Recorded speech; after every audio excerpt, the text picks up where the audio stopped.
Windsor has stood through more than 40 reigns.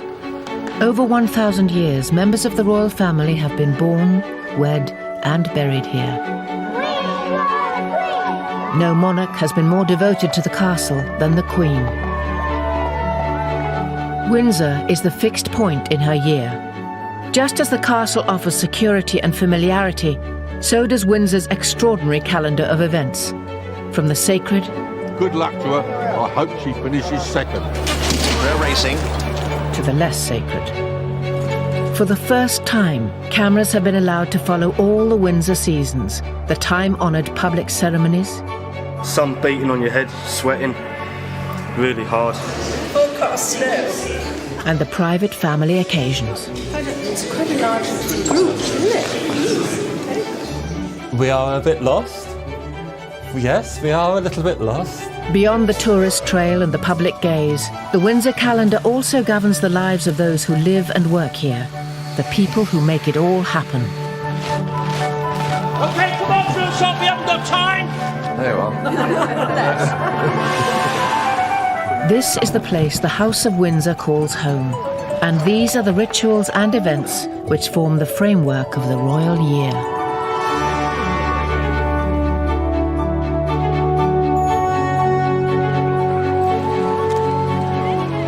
Another week of royal engagements is drawing to a close. The Queen and Prince Philip are in Hounslow, West London, to open the new wing of a Sikh temple. From here, they'll travel to Windsor for the weekend, just as they do on most weekends of the year. The 300 staff are always well prepared for the Queen's homecoming. Just got to check it out so there's no rips in it. As ever, Flagman Tony Martin is ready to herald her arrival. It's an interesting job, and there's not a lot of people can say they're the flagman for Her Majesty. I met the Queen when we got our Christmas presents, and I actually tell her, said, "Oh, you're the flagman, are you?" So she knows who I am. Some of the conditions have been really bad. Force 10 gales, rain, snow, ice. Get all the weathers. Whatever the weather, Tony will stay at his post until the Queen is through the gates. Hello there, it's Tony again, behind the flag. Any updates? All right.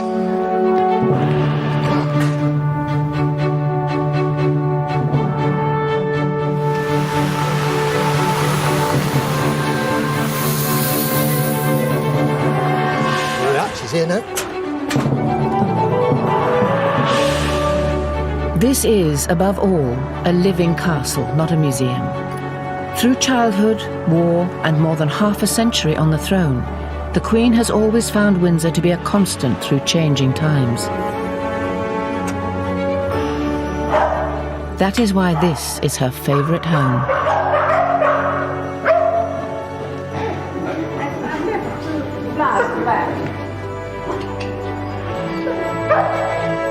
It's nice having the boss back. Yeah, it is home to her. Every generation continues to have its own ideas about the place, not least Prince Philip.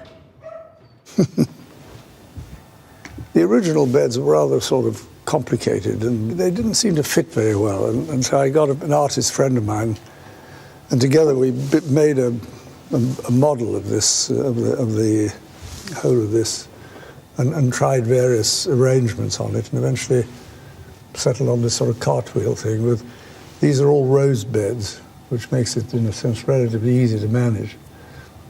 And different colours, but they sort of match each other. And then they built a pergola there because there's the orangery, which was unused, it made a swimming pool in it. We used to have Christmas here. It was very popular with all the young.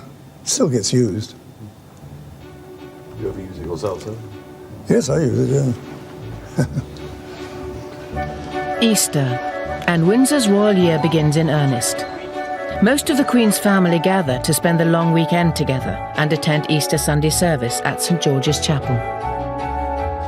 Windsor's royal cycle begins once again. In our early years, the whole of the year was dominated by school holidays. So in practice, what we did was he came here for the Easter holidays, and we still do. In many ways, it works quite well because our children, knowing the routine, tend to come back for holidays, and the grandchildren get brought with them. And so it forms a nice kind of annual structure. For the next few weeks, by tradition, the Queen will conduct all her daily official engagements not from London, but from Windsor, during what is known as Easter Court.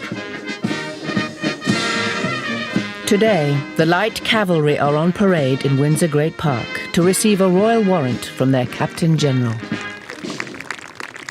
Windsor and the horse are inseparable.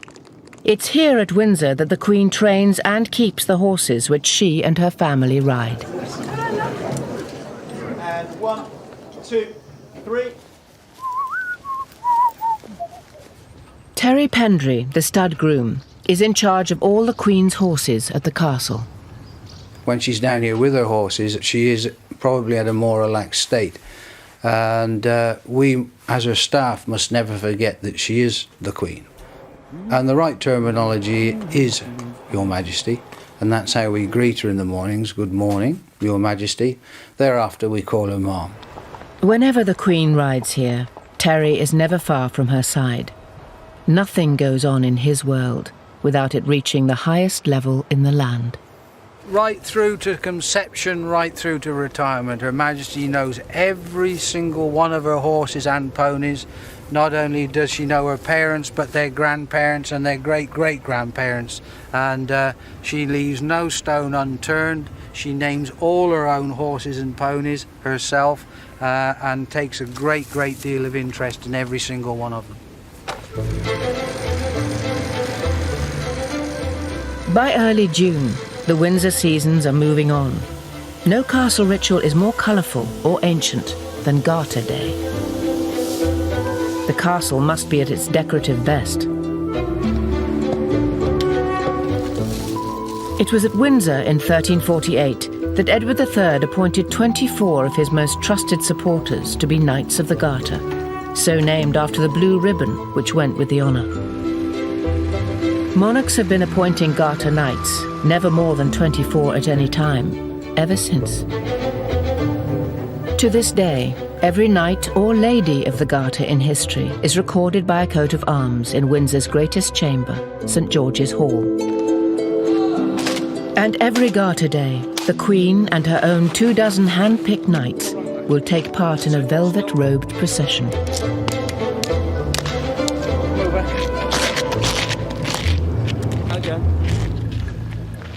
Getting it right is the responsibility of the Queen's Master of Ceremonies, Colonel Sir Malcolm Ross. Right, gentlemen, the Queen is coming down the stairs. The Garter Knights are in the hall. He is a firm believer in the wisdom of rehearsal. There is no book which tells me how to arrange anything. I wish there was, and perhaps I shall write one when I leave here. Present! My role on Garter Day really is the procession from the top of the hill, Windsor Castle, down through the lower ward to St George's Chapel. 3 carriages, represented by 1 car. A magnificent and very ancient procession, full of really the most distinguished people in the country, one way and another. There you are. Not everyone can attend rehearsals, so castle staff take the place of any key absentees.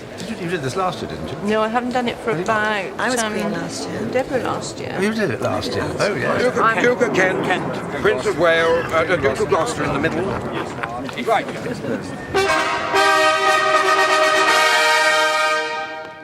No role is more prized than being Queen for the day. This year, the honour goes to Chapter Secretary Letty Jones, soon to retire after 30 years' service. When you are singing the national anthem, if you don't by now know the second verse, then please learn it. So, Royal Family, you could move, please, away. You've gone back for tea now, Letty. Yes. So we've got the carriages that have come up. there'll be a number of black Daimlers. While Sir Malcolm must ensure that the Garter procession is faultless, Garrison Sergeant Major Billy Mott is responsible for those who will guard Keep it. going, go into the engine court, we'll be in there in a minute. We've got something in the region of 30 officers and 340 men, and that's with all contingents that are involved in the Garter service. That's a large number of men that may well not be 100% clear of what's required. OK, come on, Phillips, we haven't got time! So I demand 100% from each and every one of them men, and that means I've got to start throwing some small grenades to get them toeing the line so that they know what they're doing. The Military Knights of Windsor are a collection of distinguished old soldiers who lend dignity and symbolism to events at St George's Chapel throughout the year. Their principal task has always been to pray for the monarch and the Garter Knights. You'll see as you go some fairly considerable beams. General Sir Michael Hobbs is the governor of the Military Knights. His army career began at Windsor. My first job was as a sentry just outside Henry VIII Gate. In those days, the sentries were outside the gates. And little boys used to come along and place matches, you know, in between your fingers and then set light to them to see if you moved. So it was tough. The Military Knights live inside the castle walls in a terrace of narrow houses with as many flights of stairs as rooms. Up a series of hardwood log stairs, as it were. It's hardly ideal accommodation for retired officers, some in their 80s. When someone rings the doorbell and says, "Can you come and see me?" it is 79 steps down before I actually get to them. And worse still, if they then want to go to the office, it's another 79 steps up. Garter Day dawns. It's a spectacle which always draws huge crowds, even if it means a long wait in arduous heat. The household team, who move from royal residence to royal residence with the Queen, are preparing for the traditional Garter Day lunch in the Waterloo Chamber. We put the white wine, the red wine in all the tables with the water jugs, and the port, we put the port in every 2 stations. And the beers, we only put the beers on the Duke's table, right here, because it's only the Duke who's going to have one. Particular requirements are anticipated. Beer, not wine, for the Duke of Edinburgh. Olive oil rather than butter for Prince Charles. Equal care is taken with the flowers. Garter table, approximately about 19 displays are on that table, the little ones and the big ones. Garter's always the same time, so you really have to go with the flowers that are available. And as we're in the middle of, as I said, English summer flowers, that's the epitome of it. Afternoon, it's now striking 12 o'clock on the dot. The Order of the Garter is the senior British Order of Chivalry, and I suppose, therefore, is the senior Order of Chivalry in the world. You've lost your husband already. Where have you lost your husband? Good to see you. There he is, here he comes. The conqueror of Everest, Sir Edmund Hillary, ascends the grand staircase. Good morning, Sir Edmund. How are you? Very nice to see you again. Would you like to sign the book while we've got you spare for a moment? The Garter Knights are former politicians, national heroes, and long-serving representatives of the Crown. No one forgets the origins of the order. There's an enormous amount of tradition in it, and I think it's a great mistake to just deride tradition. I think tradition is quite important in a country, and of course personally it's a great honour because it's the Queen's own decision. It isn't like the honours list, which is done by the government and so on. It's but the Queen's own personal thing, so it's a great compliment. The Garter robes are brought out of storage. Each knight will process in a velvet mantle and cap with an intricate arrangement of heraldic emblems. Barely visible will be the garter itself, worn below the left knee, and inscribed with the motto, Honi soit qui mal y pense, shame on him who thinks evil of it. Jeremy Bagwell Purefoy prepares the regalia. They're Garter colours, most of which have just been valued at about £250,000 each. That is the badge of the Order of the Garter, which is St George, and is actually known as the Greater George. And this one's the Duke of Abercorn's, and that's actually the oldest one we've got. About 350 years old. The last batch to be made was made about 100 years ago. They made 5. In the lower part of the castle, the other band of knights are making sure their kit is faultless.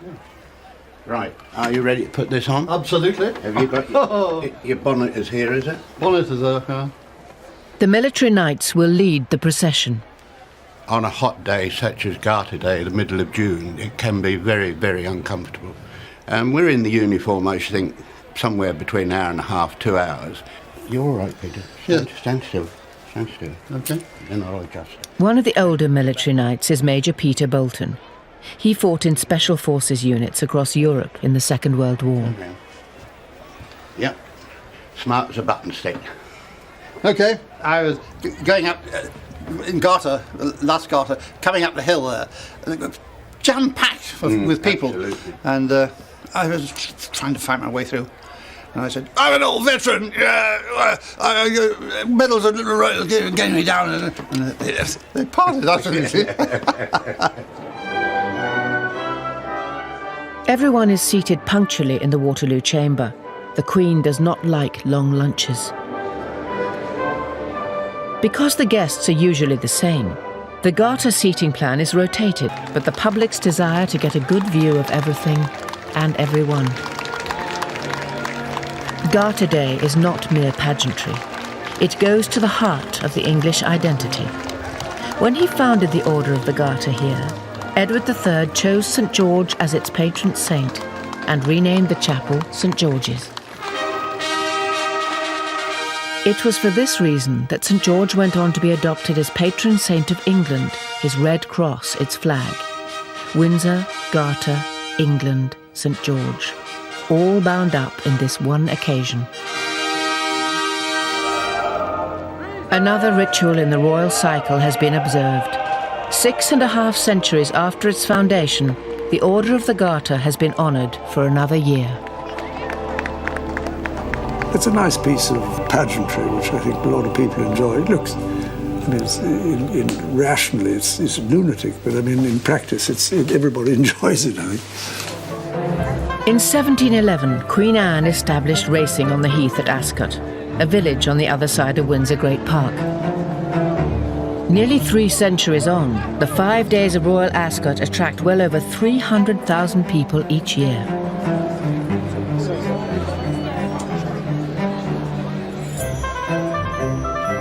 It is by far the biggest event in the racing calendar, and yet it seeks no corporate sponsorship. It doesn't need to. At the Royal Mews, the Windsor Greys are preparing to put on a show too. Philip Barnard Brown will be riding with them.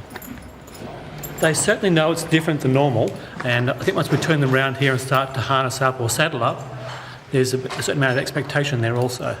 So yeah, they do sense it. The coachman and outriders receive the list of occupants for each carriage. It's a local tradition for school children to come out to greet the Queen.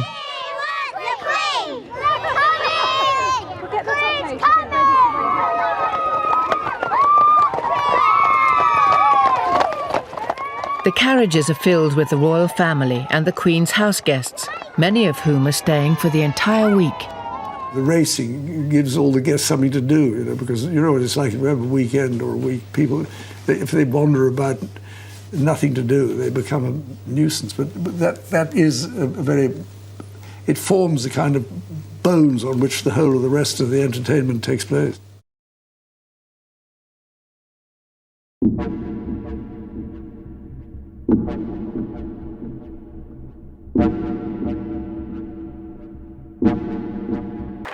Now that the Queen is on the course, the day can really begin.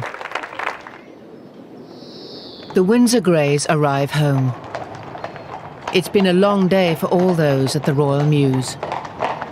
It's a 9-mile ride each way. We've done it in just over 4.5 hours today. Yeah, it's hard work. We all sleep well in the evenings this week. He's yawning, he's tired. Was that hard work, mate? Was that hard work? Another day. And for the Queen, the most exciting of the entire meeting. She has a runner in the 420.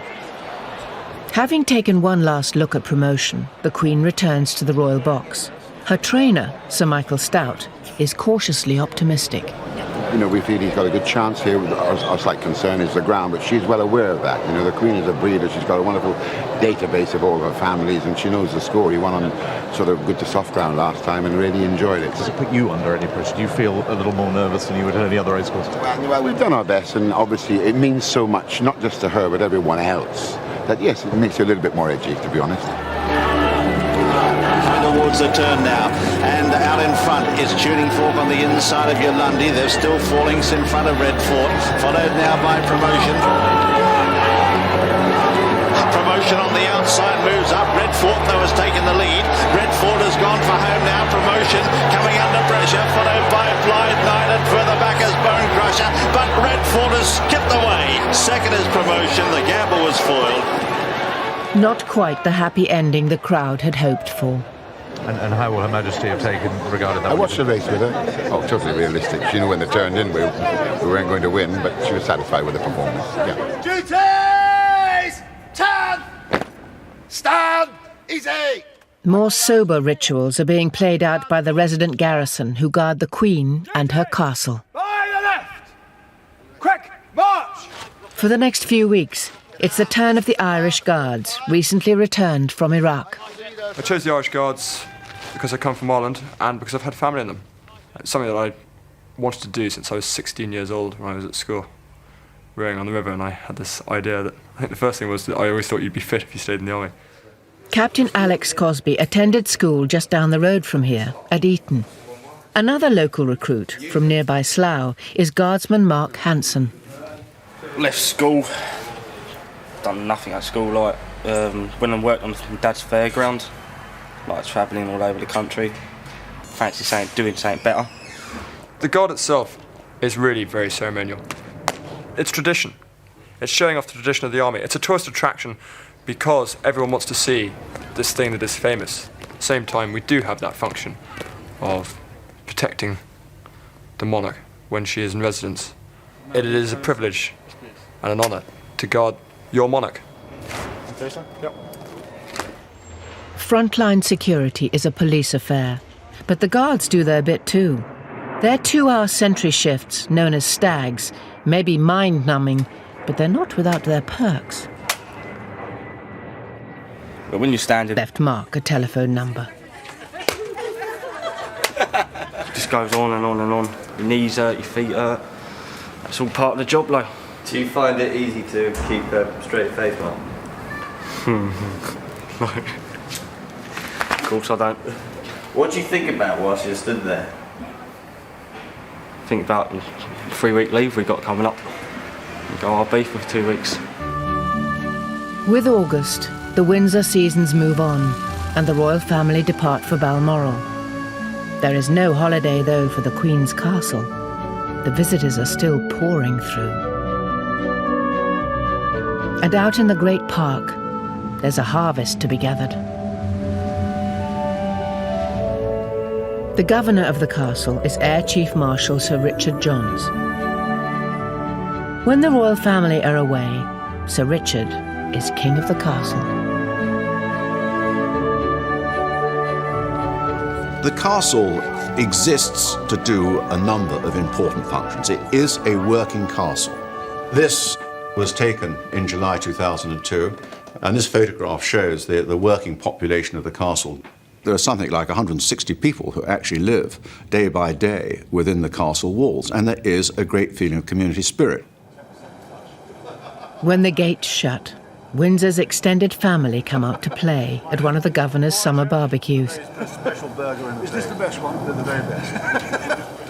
Quite clearly, the role has changed over the years. I mean, initially, this place was a fortress, and I guess my role, from being a sort of military supremo, has gradually evolved into the appointment that I now fill, which is formally as the Queen's representative in the castle. That's my job done. Tonight, bad weather has done nothing to dampen spirits as other members of the community help out. Stud groom Terry Pendry wears a favourite outfit. It's the best shirt I own. Barbecues and things like that, of course, yeah. It's the right shirt to wear, isn't it? As a busy, living institution, Windsor cannot afford to let time stand still. This is a place which operates on punctuality. The timekeeper is Steve Davidson. He is the castle clockmaker, but his task is not to make clocks. It is to look after the 450 already in existence. I don't like it when you've just got dead clocks sitting around. I can't stand seeing clocks just not doing anything. Clocks are definitely a sort of cheerful thing when they're ticking along. I mean, if you listen to it now, it's quite a cheerful sound. There couldn't be a nicer job for a clockmaker. Within the castle, there's some of the finest clocks in the world. The variety of clocks is enormous. I mean, I look after from very small clocks, which are really watches, up to a very, very large turret clock. I think I've got 7 turret clocks, and absolutely everything in between. Hello, Jim. How are you? Fine. There's clocks in nearly every department, so I probably know more people in the castle, more rooms, than almost anyone. One of the lovely things about Windsor Castle is because it's a royal residency, it's a home, it's alive and it's working. Everything in it works. And I can't imagine Windsor Castle any other way. Well, it's clock changing day. Autumn brings a monumental task. The clocks must go back an hour to mark the end of British summertime. Steve has to change every single one across the entire Windsor estate.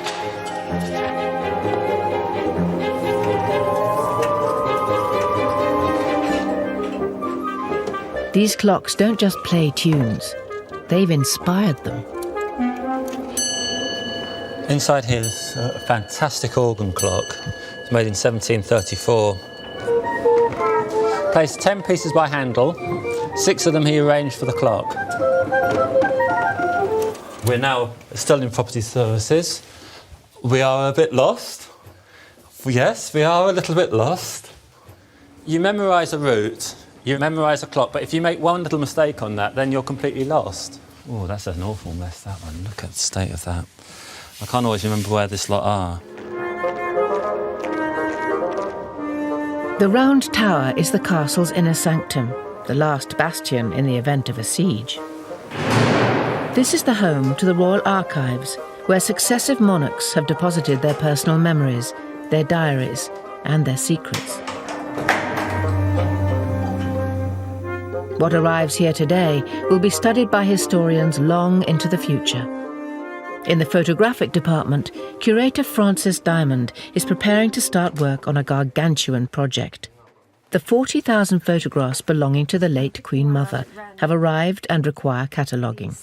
Riding at Windsor is something that many generations of the royal family have enjoyed. And this one is called Royal Champion, and it shows the Queen Mother with her horses. During the war, the princesses and the King and Queen spent time at Windsor.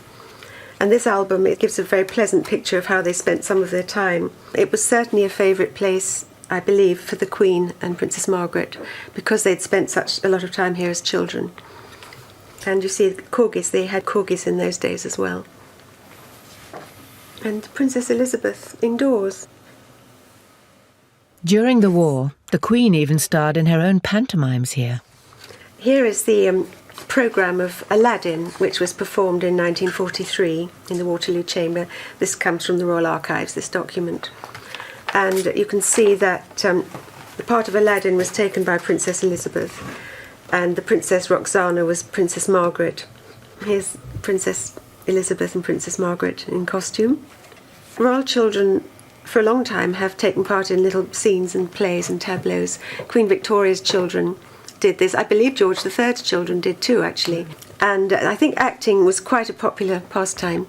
In fact, when you think about it, it's quite good for a royal child to be trained to wear their best clothes, smart clothes, and to appear in front of a crowd of people. It might help them in later life. Steve's timekeeping odyssey has taken him out to Prince Consort Farm. Cows must be milked on time, even if their clock has not changed since the days of Prince Albert. So to get this on time, we've got to go through a full 23 hours. It now thinks it's 9 o'clock in the morning.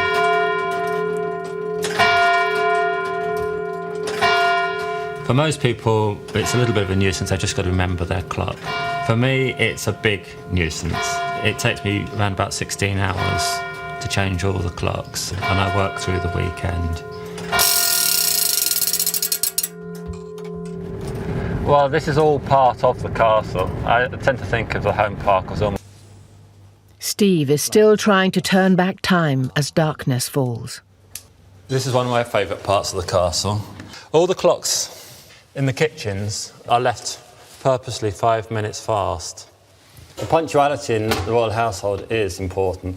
When you've got, especially if you've got, say, a state visit or you have major functions going on, everything has to work like clockwork. And it's quite difficult when you're relying on clocks which are 200-300 years old.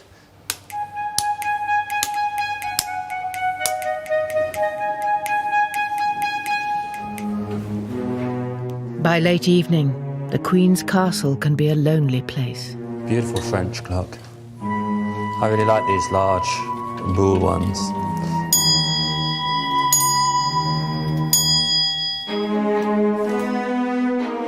On one occasion here, I couldn't find the light switches, and I could definitely hear footsteps. I don't know if it was my overactive imagination, but I didn't feel very alone. It's the same time of year, and I stood there putting the clock forward. They look like light switches. I usually do this part of the castle in daylight.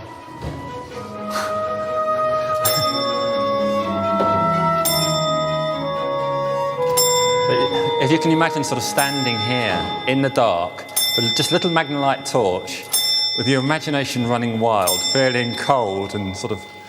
I'm waiting while the clock struck.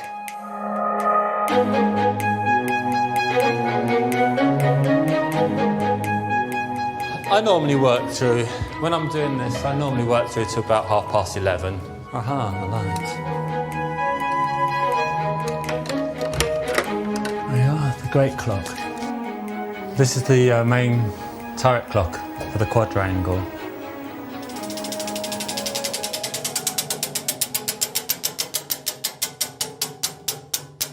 Hopefully we're okay. There we go. If not, I'll spot it in the morning. After 2 days and nights, Steve has Windsor back on the right time. Until, of course, it's time for the clocks to go forward again.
Stud groom Terry Pendry always likes to beat the overnight Heathrow air traffic to the tranquility of the park. Beautiful morning, the sun's just starting to rise. I've had probably about another 10 minutes. Often this time of the morning you hear the dawn chorus. Depends which way the wind's blowing, but the dawn chorus this morning are the Branson birds and the British Airways migrating in from the Americas. This is the largest lived-in castle in the world. The rest of the world come in on those tin cans to see what we've got here, you know. Tradition and history. If you're on a horse like this first thing in the morning, while you're in church every day of the year, I mean, I've got Her Majesty's trees, they're my cathedral. I've got the best stained glass window in the world. It's right above me. There we go. This is a special little corner of the Great Park, or should I say Home Park. There's only 3 horses buried here. The first one we're looking at is dear old Sanction. We lost him in the Golden Jubilee year. I think he read Her Majesty's mind. He literally, whatever the Queen wanted to do, he almost instinctively knew. He was a very, very dear, special old horse. There are just days before the Queen's return from Balmoral. Terry ensures that the 4-legged staff are ready. This coming weekend she'll be back, so yep, everything's tidied up, horses are prepared, ponies are prepared, ready for her when she arrives here on Friday. All year long, whatever the season, Windsor's part-time team of bell ringers must mark important royal dates. We hear that they appreciate our efforts, but they don't often come to see us actually ring, but they are around. Although it can sometimes be hard to remember some of them. We're ringing for one of the royal birthdays. Which one is it, Harry? Prince? We're ringing for Prince Henry. It's Prince Harry, isn't he? No, his real name is Prince Henry. Oh, yeah. Look 2, triple going, gone.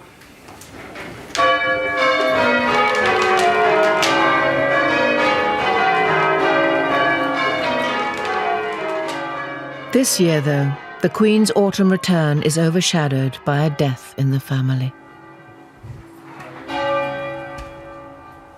Princess Alice of Gloucester, the Queen's aunt, has died at the age of 102. She was the longest living member of the family in history. Windsor, Castle Guard. On the eve of her burial, she returns to the family fold.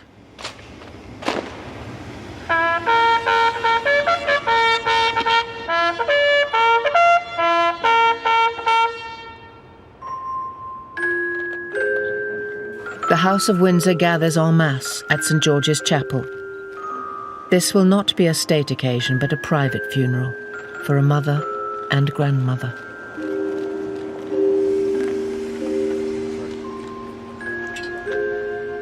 She was a favourite aunt of the Queen.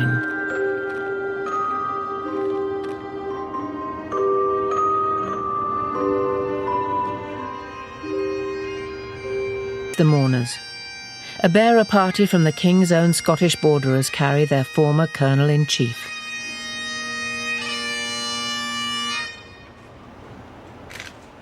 The coffin leaves for the family burial ground just beyond the walls at Frogmore. Princess Alice will be buried alongside her husband, the late Duke, and her elder son, Prince William of Gloucester, who died in a 1972 plane crash, aged 30.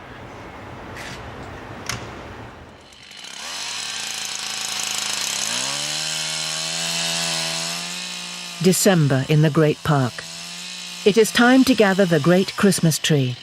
This one will take pride of place in the state apartments.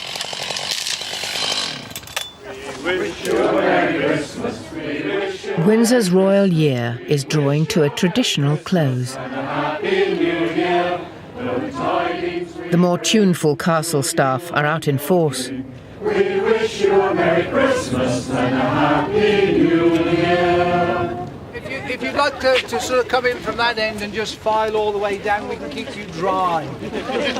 Well done. The carol singers know just what to sing as they arrive at the stables to greet the Queen's horses.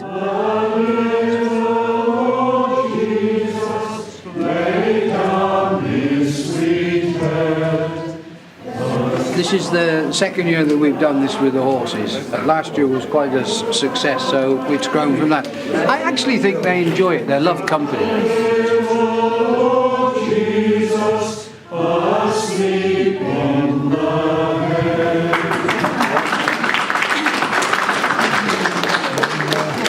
It's just for our little community. It's kind of the end of the season, ready to start the new one. Thank you very much. Stud groom Terry Pendry refuels the singers and sets them on their way. Someone else is expecting them.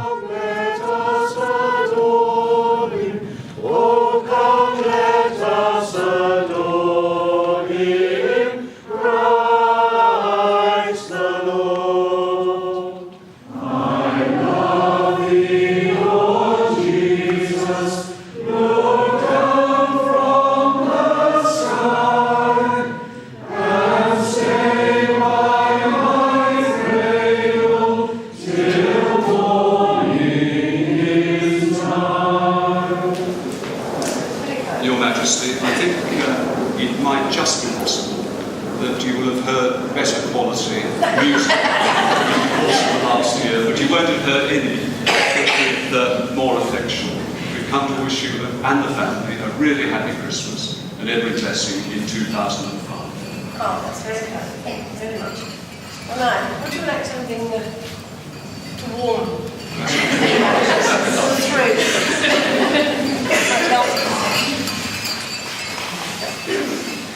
Actually, I thought that last time I had some general effect on the weather. I don't know whether you've seen the weather forecast now. It's quite a large group, isn't it? This is another ritual, another of life's anchors for the Queen and her castle. It makes a great difference to the way in which Windsor evolves if you've got people living in it as occupiers, because there's a coherent community kind of sensation. So it makes a very, I think, organic system. And I think that's what gives it its attraction and its strength. It's a hierarchy. It's a living organism inhabiting this ancient establishment.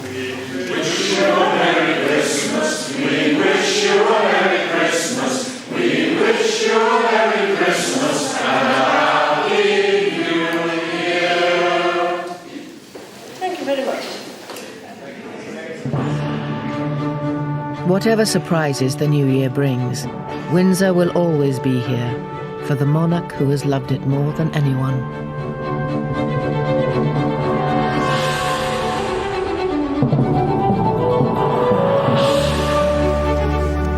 This used to be arable all through here, so we decided to put it back to a deer park. Well, it's the Queen's back garden, isn't it? It's a very, very special venue.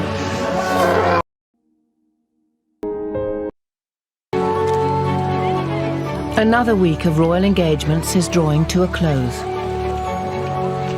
The Queen and Prince Philip are in Hounslow, West London, to open the new wing of a Sikh temple.